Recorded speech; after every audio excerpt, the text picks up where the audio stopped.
शेतकरी बांधवांनो नमस्कार. ऑफलाईन पीक पाहणी कशी करायची ते या व्हिडिओमध्ये आपण जाणून घेणार आहोत. तर व्हिडिओला लाईक करा, आपल्या सर्व शेतकरी बांधवांपर्यंत शेअर करा आणि चॅनलला सबस्क्राईब करा. ही पीक पाहणी आता ऑफलाईन पद्धतीने करता येणार आहे.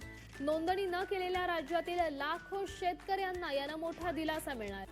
तर शेतकरी बांधवांनो, ज्यांनी खरीप 2025 ची ई पीक पाहणी अद्याप केलेली नाही त्यांनी लवकरात लवकर म्हणजे 15 जानेवारीच्या अगोदर संबंधित ग्राम महसूल अधिकारी किंवा कृषी अधिकारी यांच्याकडे हा अर्ज करून ऑफलाईन ई पीक पाहणीची नोंद करून घ्यायची आहे. त्यासाठी तुम्हाला हा अर्ज व सध्या शेतामध्ये पीक उपलब्ध नसल्यामुळे तुम्ही ज्या कृषी दुकानातून बियाणे, खते व औषधे खरेदी केली होती त्याची तुम्हाला फक्त इथे झेरॉक्स प्रत जोडायची आहे.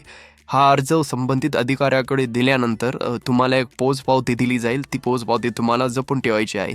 त्यानंतर पिकांचा एक पंचनामा केल्यानंतर तुमच्या पिकांची नोंद ऑफलाईन पद्धतीने केली जाईल.